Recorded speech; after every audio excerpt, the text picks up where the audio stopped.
Hey, what's going on, guys? Welcome to the channel. We have some breaking news. Another amazing bantamweight matchup added to UFC 292 on August 19th. We are getting Rob Font versus Song Yadong, and this is going to be my reaction and early prediction for this fight.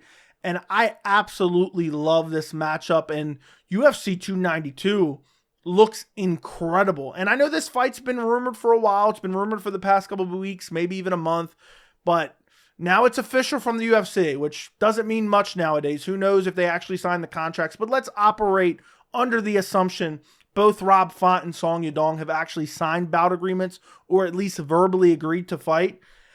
And this card just keeps getting better. And I'm hoping they're going to do something special with the bantamweight weight class at UFC 292. We'll talk more about the fights that are on the card later in the video, but I love this matchup. It makes perfect sense. And stylistically, what an absolute banger fight for UFC 292. I don't know where it's going to be placed on the card.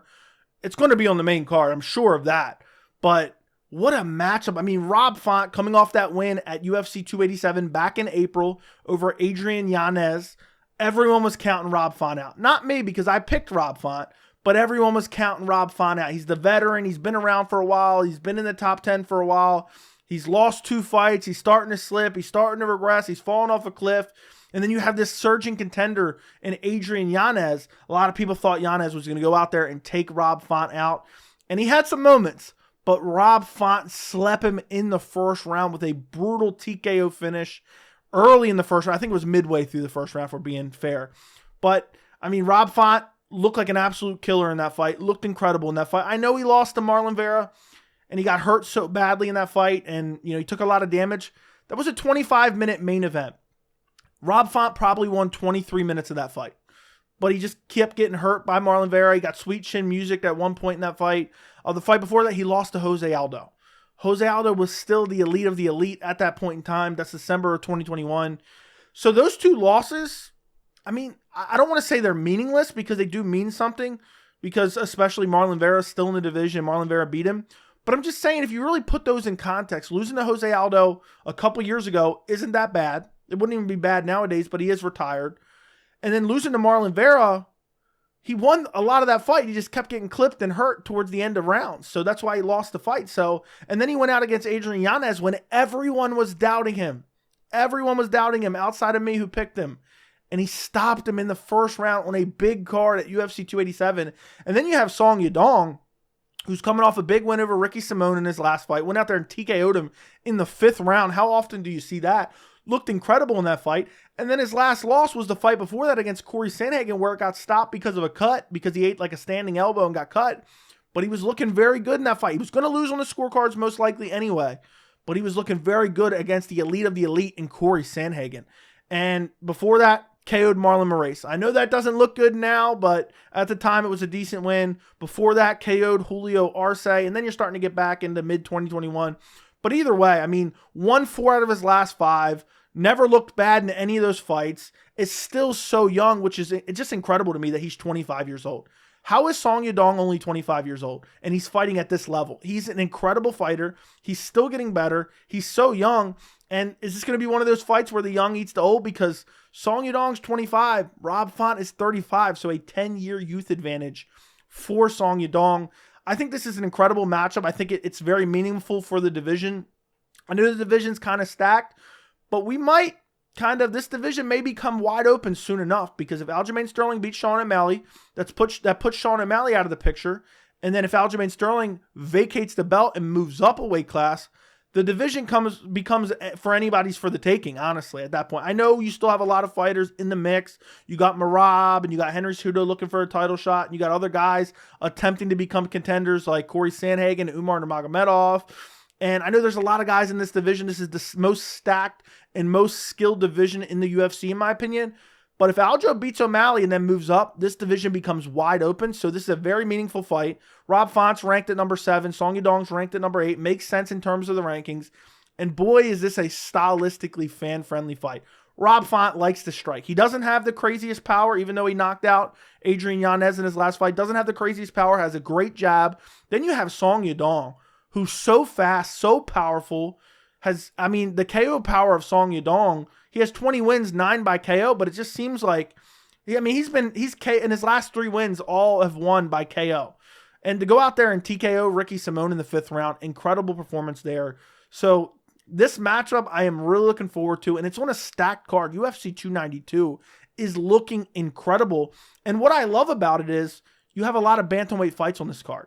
And I'm really, really hoping that the UFC does an all bantamweight or a majority bantamweight main card for UFC 292. We'll talk about that in a second. Let's get into an early prediction.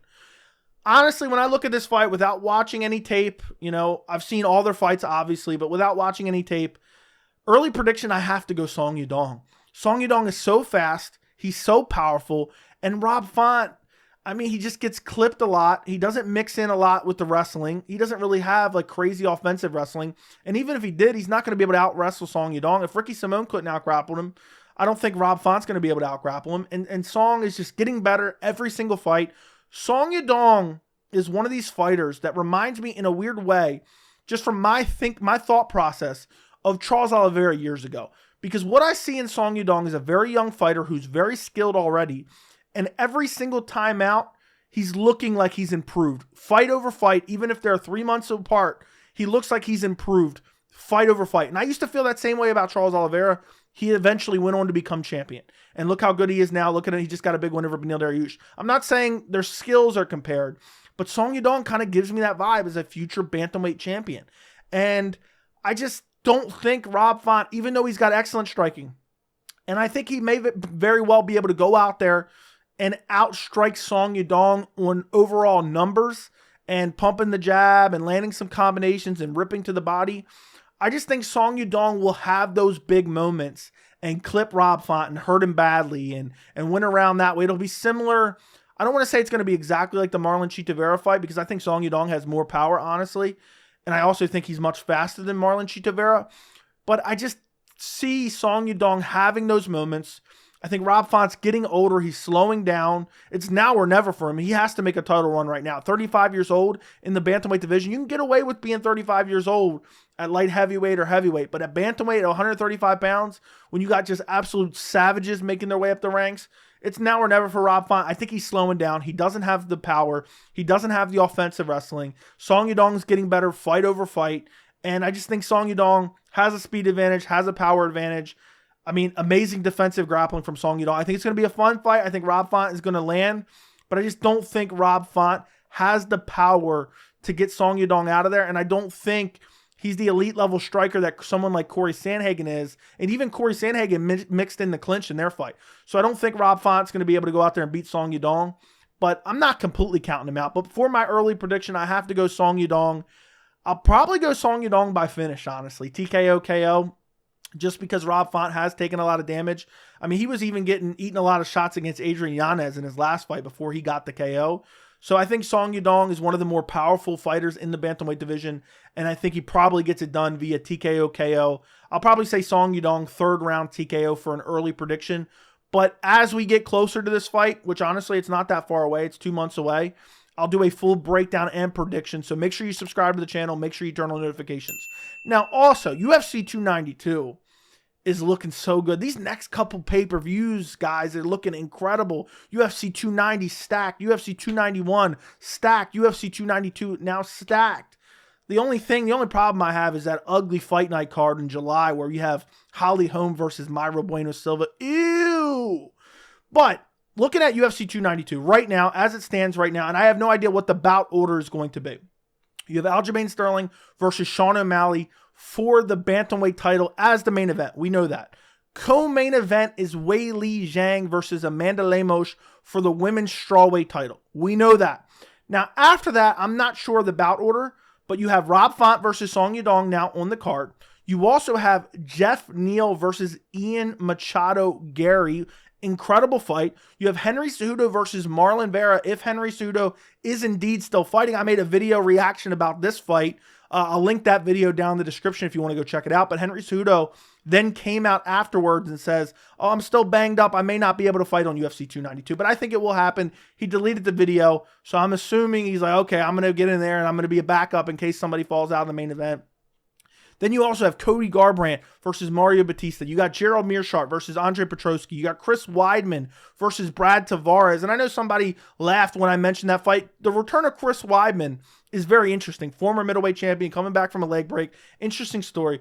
But the way I'm hoping they build this card, I'm hoping they have the Sterling versus O'Malley main event, Weili Zhang versus Amanda Lemos co-main event, and then I'm hoping they build it out as an all-men's bantamweight main card. I don't know if they'll do it because they'll probably put Ian Garry versus Geoff Neal in the main card, but what I would make it as, I would make the featured fight on the card Henry Cejudo versus Marlon Vera, and then I would make the fourth fight down, I would make Rob Font versus Song Yadong, and then the fight that opened up the main card would be Cody Garbrandt versus Mario Batista. That would be incredible. To have 4 out of the 5 pay-per-view fights in one weight class. I've been wanting the UFC do this for a while because then everyone's kind of on the same timeline. And then it's also awesome for the fans because we get to kind of fantasize about the different matchups and we saw them all fight on the same night. So it just makes it even more exciting for the fans in general. The only time I ever remember them doing something like this is back at UFC 146. They did an all heavyweight main card. But to do it for 4 out of 5 for the bantamweight division, the most skilled division in the UFC, in my opinion, would be incredible. And another thing, and I mentioned this in my Henry Cejudo versus Marlon Vera video, another thing is Rob Font or Song Yadong, if there's an injury in that main event, they could have an opportunity. Maybe they get to step in. Now, I think if there's an injury in the main event, if Aljamain Sterling potentially pulls out, he's talked about injuries, he's talked about he may not be able to make UFC 292, I think they're going to give it to Henry Cejudo. Just because Sean O'Malley's training for a wrestler grappler. Sean O'Malley's kind of been talking about fighting Cejudo for a while now. And I think they would give it to Cejudo.